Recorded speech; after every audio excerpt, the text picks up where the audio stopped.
Enjoying secrets of a sugar daddy? How about a little something extra? Here's today's dose of extra sugar with Marcus. Hey, this is Marcus, and welcome to this segment of Extra Sugar. Before we begin, I just want to dedicate this segment to Ivana. She was a sugar baby of mine, and she became much more than that. She became a real friend, and I cared deeply for her.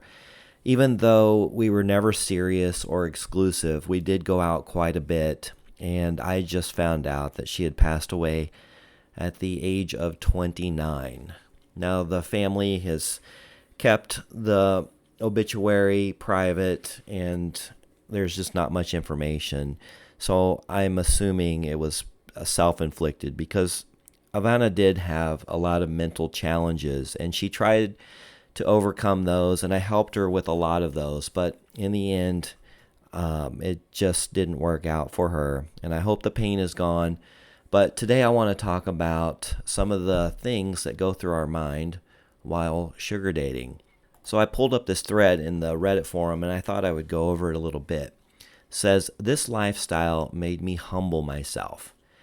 And this sugar baby says, "I used to think I was pretty, but I realize I'm average at best. The lifestyle made me realize I'm not good enough for certain types of guys. The super wealthy ones who pay rent, all the bills, give me a huge allowance, they want prettier, younger, better shape, etc. women, and I don't cut it. I come on here and everyone is so beautiful. I also made an account as a sugar daddy to see the competition. It made me feel bad, but also opened my eyes where I can gain inspiration for style, new looks, etc., and to prioritize fitness. Even though I feel inspired, I also feel zero motivation. I have friends in the bowl who receive more than I do, and I feel that it's because I'm not beautiful like them. I'm feeling super down. Life has been rough lately, especially financially, and I wish I had more help. I wish I was good enough to be seen as an ideal candidate for the sugar daddies who ball out like my friends have. I feel sour because I don't have what they have. Lately, it's been affecting me a lot. Seeing them travel the world, going out to eat, shop, get clothes, shoes, and all I get is literally the worst offerings. I thought I was good enough. The competition is too much, and it feels embarrassing to feel like I can't have what my friends do or even what I see on these forums." So yeah, this is an interesting comment, more of a rant, but Ivana battled with the same things, and I can see where it would really take a toll on somebody, because even in our podcast, we talk about all the crazy things that happen to sugar babies and sugar daddies, and these elaborate trips that they go on, and shopping sprees, and other fancy things that are involved with the lifestyle. And obviously not everybody is experiencing this. It can be quite troubling if you're not finding the success that other people are bragging about. So a few comments I'd like to go over.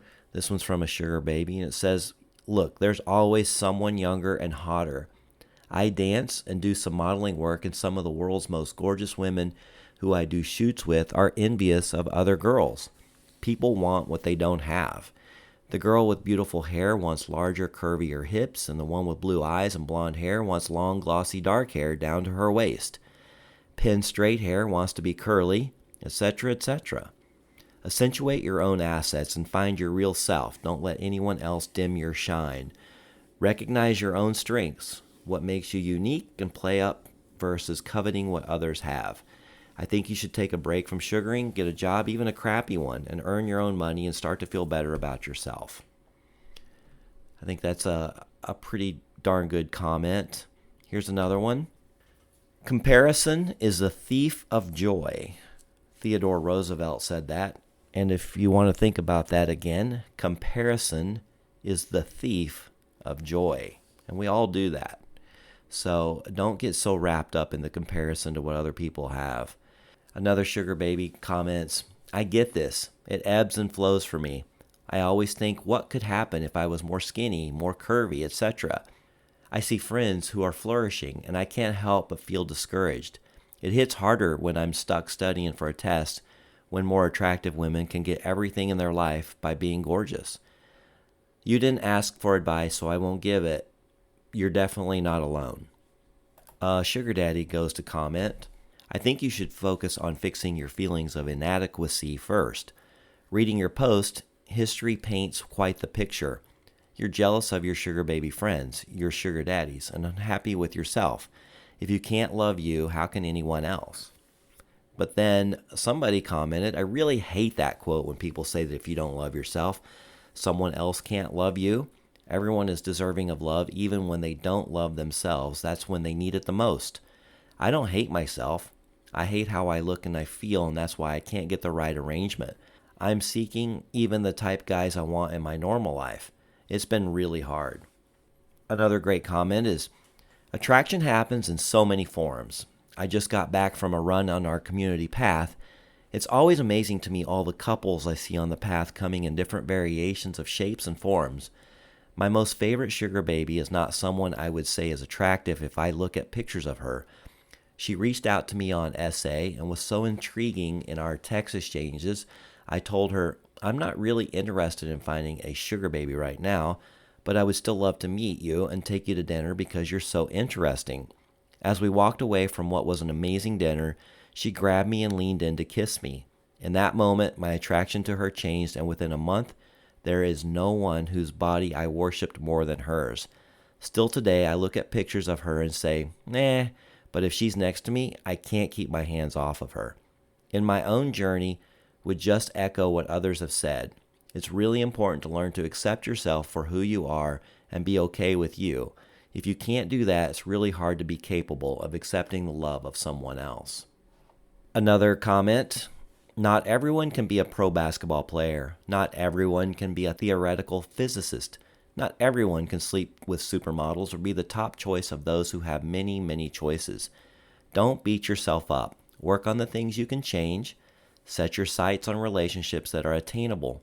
Try and stay positive. And finally, I'm going to end with this one. Someone comments, I hate pity parties, so I'm going to be harsh.